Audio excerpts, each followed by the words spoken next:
They called it the Vanishing Hiker, a phrase whispered like a draft under a locked door. A neat headline for something that, to this day, feels like a hand closing around the throat of everyone who went looking for him. It began with a photograph of exposed sky, granite shoulders of the Sierra Nevada, and a young man grinning at the trailhead sign. He steps forward, the shutter clicks, and for most people that would be the start of a vacation. For us, reviewing the tapes and the statements and the scratches in the dirt, it was the first frame of a disappearance that hums like a refrigerator at 3 a.m. Late September, 2019.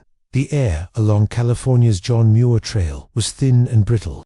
High above tree line near Evolution Basin, frost clung to tufts of grass like powdered glass. Rangers logged an early storm warning. Backpackers swapped rumors over propane stoves. The hiker Daniel M28, a software tester from Portland, signed the permit at the Bishop Pass kiosk, block letters deliberate, as though rehearsed. He told a volunteer he planned 2 nights, solo, plenty of layers, and a satellite messenger just in case. It would be the last confirmed conversation anyone had with him. He was meticulous. Friends say he color-coded his gear, left a laminated itinerary taped to the fridge. In his rental car were receipts from a Lone Pine grocery at 10:17 a.m. trail mix, ramen, instant coffee and a single postcard addressed to his sister. If I have service, I'll send photos of the alpenglow on his phone. The final texts are ordinary, a thumbs up, a tent emoji, a joke about surviving on instant mash.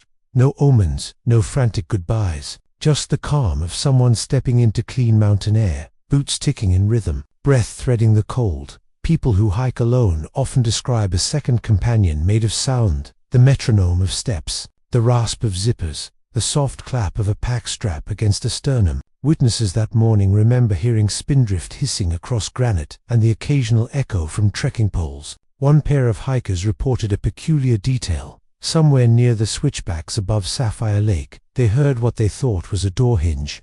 High and complaining, though they were miles from any cabin. It was like an old gate, one said. Just this IE, then wind. They laughed it off. Daniel didn't. That night, the storm arrived in fragments first, a grey film over the sun. Then a brittle wind that stiffened fingers and rattled tent poles like bones in a cup. Around 7 p.m., temperatures dropped fast. The glow of headlamps dotted the basin like cautious eyes. In his diary, found later, Daniel wrote, "Wind tastes metallic, heard voices carry, maybe ridge chatter, smelled something sweet, like wet flowers, wrong for this altitude." The scent threaded through the page. You could almost imagine it, an intrusion of spring in a place of stone and ice. At 1:12 a.m., a satellite message pinged from his device to a cloud server. Camped E of Wanda Lake, all good.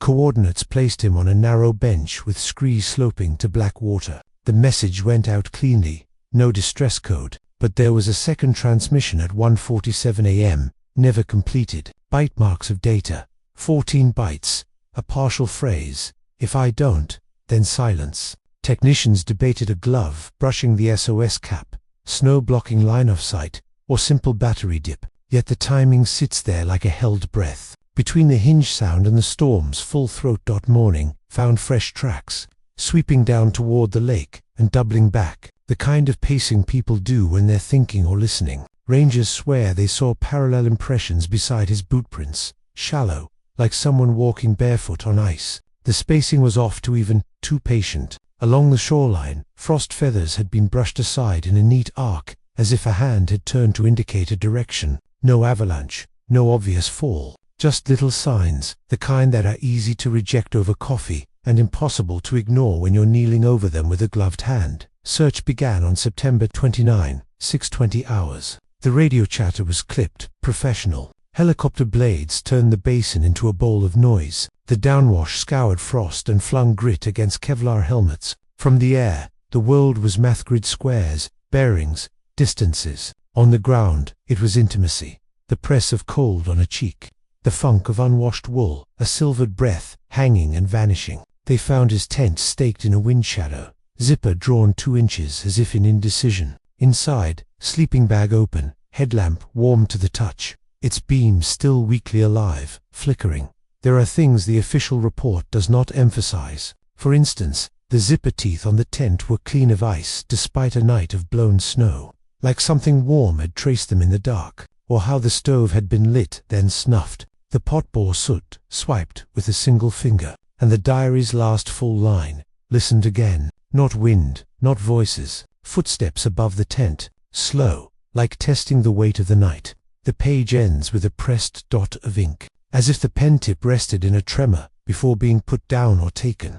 When people vanish in the backcountry, hypotheses are a kind of currency. You would spend them to purchase comfort, misstep into a crevasse, hypothermia wander, animal encounter, but nothing fit cleanly. There were no slide marks, no blood, no torn nylon. A mountain lion leaves sign, tufted hair, claw rakes, scat. Bears announced themselves with chaos. Here there was only arrangement. His pack was reloaded, too neat, with the heavy items on top, as if someone unfamiliar with weight had organized by size. Even his whistle bright orange was looped back on the chest strap upside down. That second night, a ranger bivvied near the tent to listen. He later said he woke to a shifting pressure in the air, like a door opening in a sealed house. The cold sharpened, the tiny hairs along his wrists stood under thermal sleeves. Then he heard the hinge again, the long, complaining ee moving, not on wind but on intent, tracking from right to left above him. Snow hissed. Gravel clicked in a single descending step that never landed. His radio snapped with static. In it, a rapid breathing that was not his own. He spoke his name. The breathing stopped by day 3. The search expanded. K-29 teams fought the altitude, paws chapped harnesses icing. One dog, trained for cadaver scent, fixated near a granite fin and then backed away with his tail tucked, eyes skittering from the stone as if warned. His handler tried to coax him forward. The animal shivered, not from cold. They logged it as behavioral anomaly.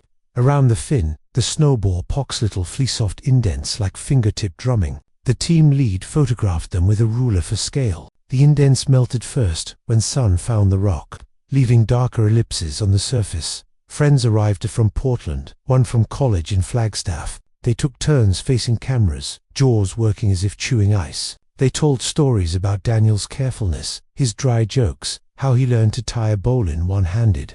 A sister held a mug of coffee she never drank, the steam making ghosts between her and the lens. She said her brother could read weather like a mood, knew when to turn back. She also mentioned he hated the sound of long hallway doors in old buildings, that drawn-out hinge moan. "It makes my skin crawl," she said. "Since we were kids, it's the little crossovers like that, the hinge sound up high. The childhood dread that make investigators squint at a case file a little longer before closing it for the night." The lead ranger, a woman who'd worked Denali and Rainier, drew a map of peculiar reports. She marked where the door sound was heard, where the dog balked, where parallel impressions tracked his boot prints. The marks made a crescent around the lake. In the crescent's hollow, radios flickered, GPS jittered. A tech from Bishop called it an RF blind spot. The ranger called it a place that edits. On the 4th night, a volunteer named Miguel swore he saw a light moving slow along the ridgeline, as steady, low glow like a lantern under a thick hand. It paused, pulsed, then dipped out of sight. They triangulated, slogged up, boots crunching like chewed glass. Nothing. But on a sheltered ledge, they found a dead juniper, its twisted bark polished smooth where the wind couldn't reach. Smoothed by what? A shoulder, a hand, 1,000 brushes from something that didn't mind the cold. Miguel ran his palm over it and said, quietly, "Feels like a banister." The next morning, new tracks. Not Daniel's, not the ranger's. They were long strides, heel-less, as if something moved by planting and pulling, toes refusing to grip. The depth never changed, not on powder, not on crust. They wrapped around a boulder and then simply stopped. No melt, no drift. Ended like a sentence at the edge of a page. A geologist on the team laughed once, sharply, and proposed sublimation patterns. He didn't take a second photo. At lunch, nobody mentioned the hinge, but each time a zipper opened, heads turned, waiting. Back in town, the sheriff ran timelines like prayers. Cameras at the trailhead caught Daniel leaving at 12:43 p.m. Shoulders easy, gait efficient. At 12:44, a different camera, same lot, recorded a wind gust raking dust across asphalt. In the shape of that dust was a suggestion long, narrow, like someone taking a deep breath and exhaling through pursed lips. Image analysis dismissed it as Still, the volunteer who reviewed the footage put a post-it on the screen. Listen to it. Of course, the video had no sound, but when the office door creaked, he flinched. By day 6, the case attracted the kind of attention that feels like heat without light. Message boards, armchair mapmakers tracing lines with an index finger, swearing they saw a path others missed. One post mentioned a pre-Columbian footpath along the Basin's east shoulder, a transit line for traders and hunters. Another claimed a shepherd vanished there in 1932, leaving only boot prints and a folded coat. The archives did show a missing person that year, initials JR, though his last known location was 2 valleys south. Still, the Ranger's Crescent grew more annotated, more crowded with little circles. Night brought the worst rumor that at 3:11 a.m., someone heard a voice. It came over a volunteer's radio, wrong frequency, speaking low and steady. If I don't, then a hush, then 3 distinct knocks. The tower logs showed nothing. Radio tech shrugged. The volunteer, a woman with a long braid iced down her back, kept checking her battery and her antenna, twisting and reseating, hands fussy in the cold. She said the tone made her mouth dry, like the moment before a dentist lowers the chair. We keep our opinions to ourselves on recordings like that. We just note the time. Late in the search, the weather cleared, hard blue, horizons sharp like cut glass. They fanned further, past the granite fin, over into a bowl where the light arrived late. The bowl smelled wrong clean, then suddenly sweet, like lilies left in a closed room. Everyone noticed, no one commented. In the snow, half-sunk was Daniel's headlamp, lens facing down, beam still faintly alive after days, battery stubborn as a heartbeat. They lifted it, and underneath lay the impression of something that had rested there on purpose, a narrow arc, a thin bar, like the lower edge of a door laid gently on the snow. You have to understand, documentary truth is a corridor lined with doors. Each opens to a smaller room where the air is familiar, if stale. We prefer those rooms. We catalogued them. But in this case, every door seemed to open outward, onto taller corridors, colder halls. We interviewed everyone. Again, we checked bank cards, social feeds, car rentals, storage units. His sister found a draft email to himself. Remember to oil the hinges. It was dated 2 weeks before the trip. He'd just moved to a second-floor apartment near a hallway that moaned each night like old wood, remembering storms. On day 9, an illusion of progress, a glove wedged in a fracture, black nylon glaring against pale rock. It was Daniel's size, brand, matching his list. Inside, skin cells enough for a match, but the glove was dry in places where everything else was wet. Dry as if it had been stored, then placed. And near it, scratched into lichen, 3 lines, parallel, short. You could call them marks of boredom, a bored rescuer, a climbing tool, or you could call them practice. The kind of scratches a thing might leave if it tested its reach on stone before lowering a latch. At base camp, when the generators were killed for the night, you could hear footsteps crossing the dock, mostly finding tent flaps, tugging zippers, clearing throats. But there were other moments, a tread that never crushed snow, that walked the perimeter like a landlord. Once, a metal cup rolled in a breeze that wasn't there, tapping out a rhythm, toke, and then, with a tiny scrape, as though guided back upright by a polite hand, it stopped. No one called out. You don't say hello to an emptiness that answers. You just focus on the fabric inches from your face.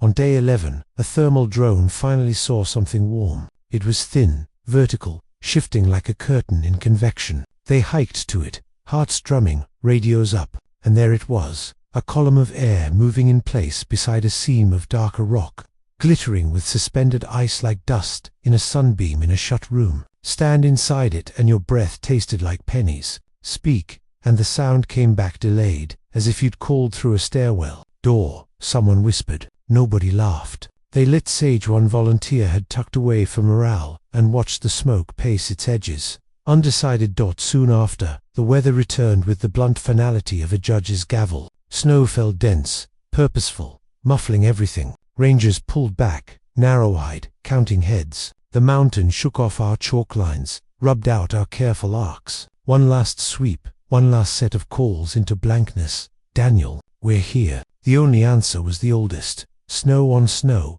a soft hiss, the swallow of distance. And then, as if out of respect, nothing at all. The files closed, thick with printouts. The borrowed radios went back in their padded cases with a gentle thunk. The hinge sound, in recollection, grew louder. Months later, spring made its first weak argument. A fisherman on the San Joaquin River below the Basin found a postcard in a logjam creased, water-soft, stamped but never mailed. The ink had bled, a bruise on the paper. You could still read the first line. "If I have service, I'll send photos of the Onglo." Beneath that, a smear that might have been a second sentence. A curve, like a parenthesis. Investigators catalogued it, shrugged at currents and chance. But the postmark space bore 3 parallel scratches, barely there.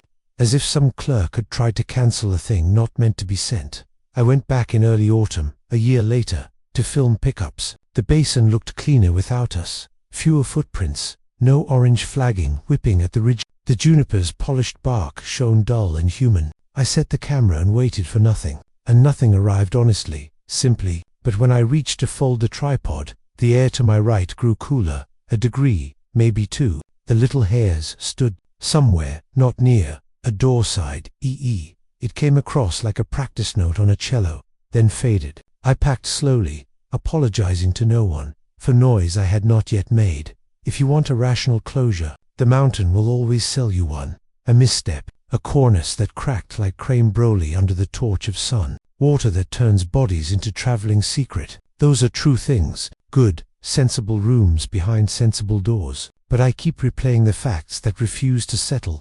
Parallel impressions where none should be. A dog that knew better. A headlamp sheltering an outline in snow that mimicked furniture. And that half message, "If I don't," a handle turned but not opened. A sentence, waiting like breath in lungs that never exhale. Sometimes I wake to a hinge in my apartment. It isn't the door. It's the air turning, the building's throat clearing, the memory of something testing a seam. It carries a scent that isn't city sweet, out of place, flowers too high for bees. I check the locks. I check the closet where winter coats hang like empty people. I listen for steps that learn as they go. In the morning, I find my backpack adjusted, the sternum strap flipped, the whistle looped upside down, as if someone who didn't understand weight reorganized my life by size and left me a choice.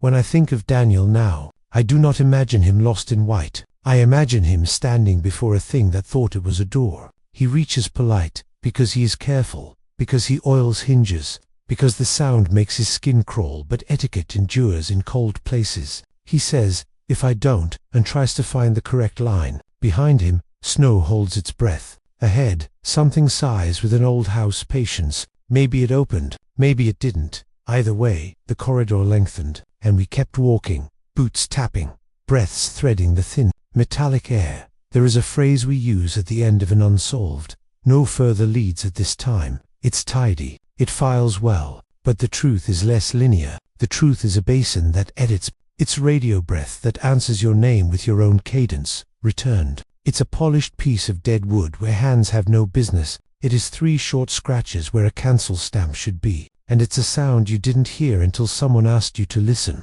And now you can't stop. EE. Somewhere an old hallway door stands at attention, and the night tests its weight. The Vanishing Hiker remains, officially, a mystery. Unofficially, those who went there tell stories they didn't mean to collect, cups that righted themselves, smoke that walked in place, a cold that chose a side of the face and stayed there. Ask them what they believe, and they'll offer the safest currency, but watch their hands. They'll hover above tables, not touching, as if something might be beneath their palms that shouldn't be pressed. When they finally rest their weight, they'll do it gently, like they're closing a door someone is listening behind. We will end here, at the edge of a lake that never learned our names, with a tent that might have swallowed a breath and held it. The wind has quieted, the footprints have had their say. If you listen, you'll hear nothing, and if you keep listening, you'll hear a little more of it. Somewhere, high and patient, something is waiting with good manners. It is not cruel, exactly. It is thorough.